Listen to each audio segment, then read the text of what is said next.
આજે શ્રાવણ મહિનાનો પહેલો સોમવાર અને આ પવિત્ર દિવસે ઘણા વર્ષોથી આ એક સપનું હતું કે એક નવીન પોલીસ સ્ટેશન કુંવાર ખાતે એનું બનાવવામાં આવે અને કુંવાર જીઆઈડીસીના સહયોગથી અને એસપી સાહેબને તમામ અધિકારીઓના સહયોગથી આજે કુંવાર ખાતે નવીન પોલીસ સ્ટેશનનું આજે ઉદ્ઘાટન કરવામાં આવ્યું. એમાં આજુબાજુના ગામના સરપંચો, આગેવાનો, એમાં વડીલો તેમજ ગામના પણ તમામ આગેવાનો ઉપસ્થિત રહી અને આજે નવીન પોલીસ સ્ટેશનનું ઉદ્ઘાટન કર્યું છે.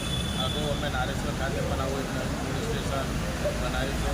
એને અનુસંધાને જ એસપી સાહેબને સપનું હતું કે એક નવીન પોલીસ સ્ટેશન કુંવાર ખાતે બનાવવામાં આવે અને ઘણા વર્ષોથી અમારું પણ એક સપનું હતું. એ સપનું આજે પીઆઈ વાઘેલા સાહેબના અધ્યક્ષ અને એમના બરાબરી હેઠળ આજે એક નવીન પોલીસ સ્ટેશન બનાવી અને આજે એનું ઓપનિંગ કરવામાં આવ્યું છે. ઓકે.